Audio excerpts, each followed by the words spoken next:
Hello everyone, I am Mang Cai, attorney at New Weiming Law Group, and we have our contact information in this video. You can send us your questions or to get more information by contacting us. And the topic today is how to keep your US green card valid. Now you received your US green card. Congratulations.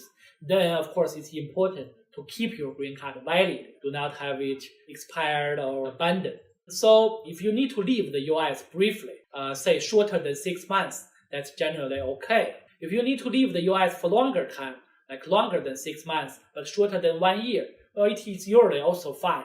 But you may be asked to present your tie to the US. For example, your bank account in the US, that your housing, maybe you own a house in the US, or you have a job in the US, or maybe a credit card, or you have close family members, household members who live in the US. Okay. Sometimes you may need to present evidence for your tie to the US, especially if you travel frequently, even though each absent time from the US is shorter than 6 months or shorter than 1 year.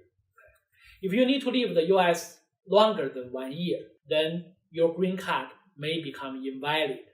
You may want to use the same green card to return to the US, but surprisingly find out that it's already considered abandoned, that green card represents your US permanent resident status. If the immigration officer or someone at the border, the officer determines that you have already abandoned your US permanent residency. So how to avoid this? Well, it's simple actually. Before you leave the US, you can apply the re-entry permit by filing the form I-131, I-131. So, you apply this re-entry permit, file this simple form, and also supply the supporting materials, including your green card and the reason why you need to be outside of the US for longer than 1 year. So this same form, I-131, is also used to file advance parole, before you receive the green card. But there is a difference. For advance parole, that is for your temporary travel before you receiving the green card. For this re-entry permit, that is for your travel after your green card is issued. That's the difference, although you do use the same I-131 form. And as I just mentioned, you need a valid reason, for this re-entry permit. But this reason can be relatively broad and flexible. It can be employment reason. For example, you are conducting research abroad temporarily, for a couple of years. Or maybe it can be family reason. You may need to seek medical treatment or take care of your ailing relatives abroad. Or, there can also be business needs. For example, we have a client who's an athlete, needs to compete representing the US, but mainly in events, in tournaments abroad. And that is also okay.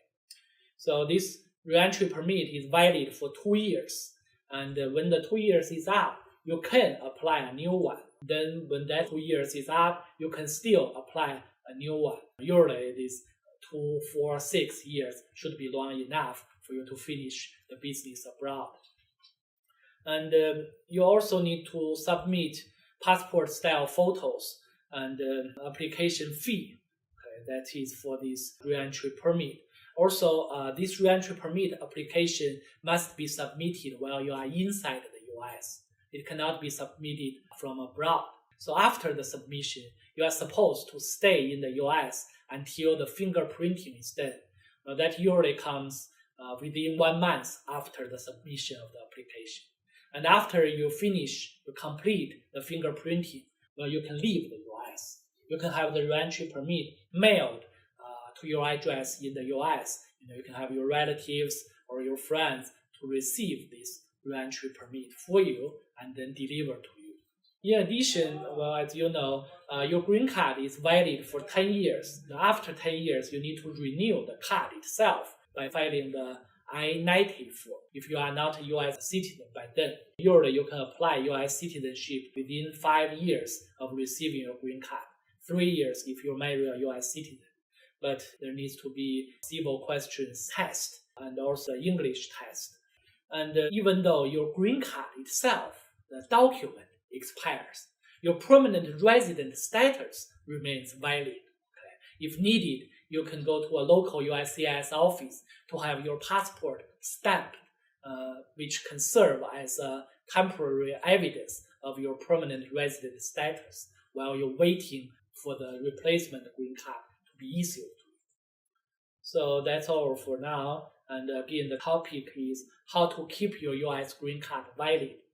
We have successfully obtained re-entry permit for many of our clients after they receive US green card. If you have more information on this or have other questions, you can contact us. Thank you.